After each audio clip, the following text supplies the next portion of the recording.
Bob and Brad, the two most famous physical therapists on the internet.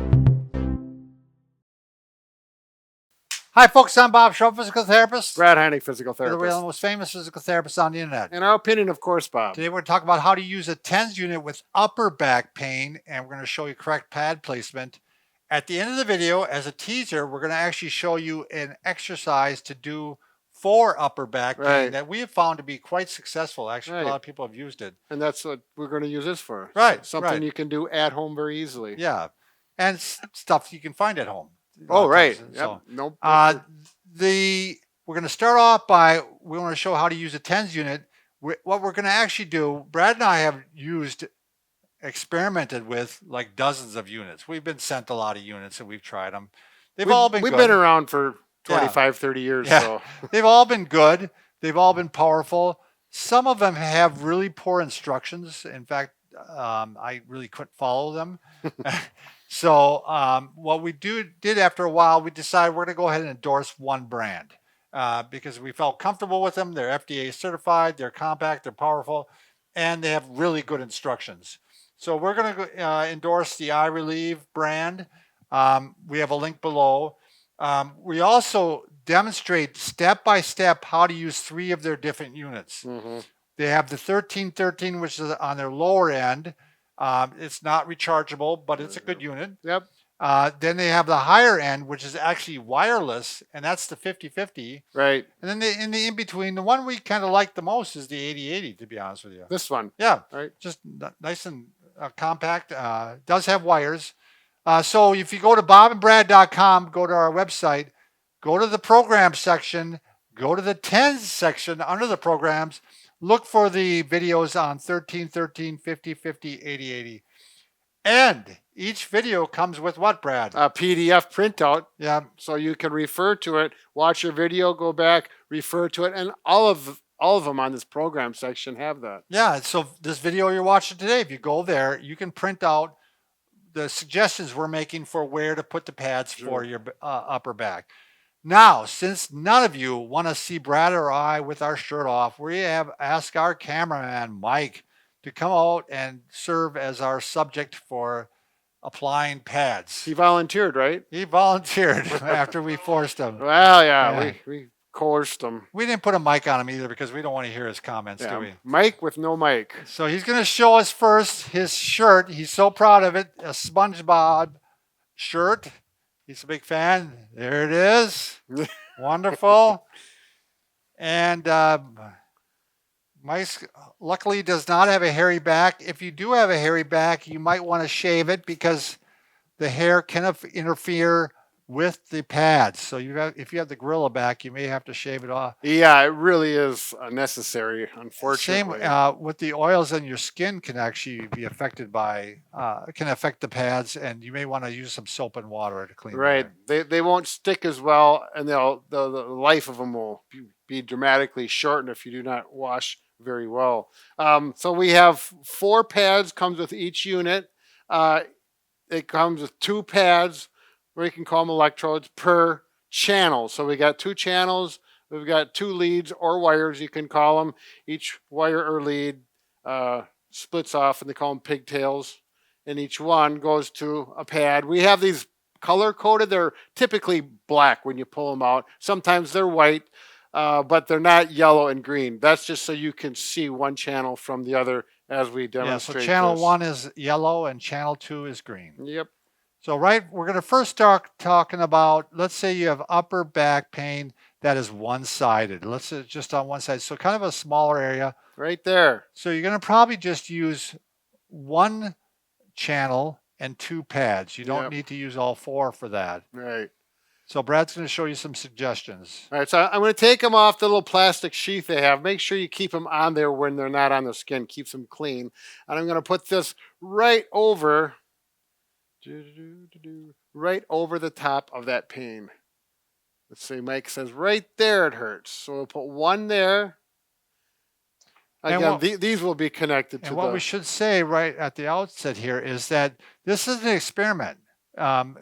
There's not really a absolute correct way to put them on. Right. and there is some guidelines for not putting them on. Right. But so you're gonna experiment and see which one works for you. Okay, good job. So I do want to say one thing for sure is you cannot have them touching each other, Right. or even close to each other. They should be about the same width of the pad as a rule of thumb apart, and definitely not this far apart either. So we're going to be right in this area. We can try it here. Again, this is the location of the pane. Try that. Turn the unit on. Ramp it up. See how your pane responds. If it feels like, oh, it's kind of missing the pane, it's not quite right, you could go above, you could go to the side, you could go below, or actually anywhere in between. Typically, you're going to find the right place. You're not going to typically go 10 spots before you find Right. it. It'll probably a couple, 3 And we would tries. probably avoid putting a pad right on this bony spine. Yeah. Yeah, So, right along there. yeah, There's we could go across. Yeah, go across it and stay in the more of the soft tissue area there. Sure. So Um, another option, Brad, for the two pads. let's say the pane is there and you want to go, I'm going to say bridge it or across, and I'll explain why. The pane is where my finger is. Now, with TENS, it's electricity going through your skin. It's a very small amount of current. It's not going to injure you by any means, but it goes from one pad to the other. That's just how electricity works. And so we're going to have that electricity, the TENS effect, go right through the skin there. We could do it here. We could go here. We could go at different angles, but we're crossing over that main That hot area spot, if pain, you will, that sure. painful spot. If the pain is broad, kind of over the neck and the shoulder blade area, you can go with 4 electrodes or pads, 2 channels, and so we have the green. The placement here is one thing we need to talk about, and this is why we specifically color-coded the pads or the electrodes, so that, again, we mentioned that the current goes from here to here, and now channel 2, the green ones, goes from here to here, and they crisscross, and that's the pattern you want. We could go like this. We could rotate a little bit like this. Far more of a cross on Right. that one, as opposed to, or a T instead of a cross. Right, so X. going up and down, Yeah. and you know, and you can actually rotate. You don't have to go 90 degrees. You could vary that. And a that little can be bit. moved over so that you're going, across the whole, span of the upper back. Good point, Bob. Yeah. Maybe it hurts all the way across here. Right. That's a good time to do this. Here, here, here, and There we there, go. and there we have our cross. Now, this is one place where you don't want to make the T, because then you're going to have to go Right. on Right the on the spine. spine. Exactly. So that's not going to be an option. So, but this is a common pattern. Yep. Very good, And we're Brad. getting probably pretty far apart there. You could probably go that far, but not much farther. Yeah, and you'll be able to tell. You'll Yeah. be able to tell if it's working You'll or not. feel so. it.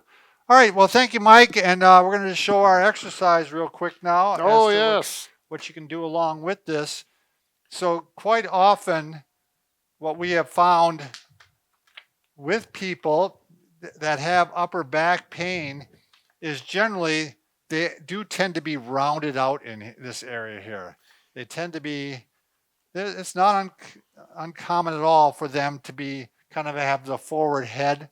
Yes. It's a posture issue. Yeah, kind of rounded out here. And it's really hard to stretch this area. And it's heavy ligaments. It's tough to do. So what we like to do, Brad, do you mind just standing facing the wall Oh, here? absolutely. So if we're going to stretch on Brad, what we're going to do is we're going to take a ball. Now I've got a lacrosse ball in here, which is pretty heavy duty. We can also use a tennis ball, especially if you're just starting. But what I want to do is I want to put the ball right here between the spine and between the shoulder blade, and he's going to lean up against that on the wall, and that's going to stretch that area out. So you can hit this area right here. You can hit this area. You can work your way down. And I'm staying again between the shoulder blade and the spine, and I'm going to hit usually 6 areas. 1, 2, 3, 4, 5, 6. And what's nice with the sock, you can actually put it behind you. You can lean up against it. yeah. And, So and find the spot that you yeah. want to put it in. You want to be like Bob mentioned. It's going to be on the muscle. You're not going to go on the bone. And actually, you can roll it. I'm going to just kind of hold it here just so it doesn't fall. But Right. I always forget that, Brad. yeah, you can go up and down. You can go right to left. You can make little circles, but up and down because that muscle group right there is not real wide, but real long, the whole length of your back. And so I'm going to drop down because I can tell I'm not on the spot, and you'll know. Oh yeah, Now, that feels if better. you're a little more advanced, you could lie on the ball. Oh yeah. But that's going to be a lot more aggressive. And Especially with a lacrosse ball because they're very especially hard. with a lacrosse ball. You might get by with a tennis ball on that one. And I know you started off, you used the back pod, right, Brad? Oh yeah, that's but what I'm using. You started off with a towel on it first, right? Yep. And now you're using it without a towel, right? Yeah.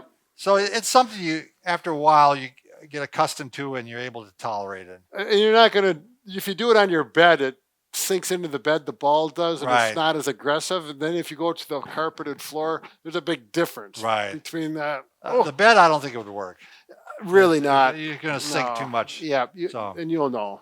All right. Thanks for watching. All Check out right. the rest of our programs.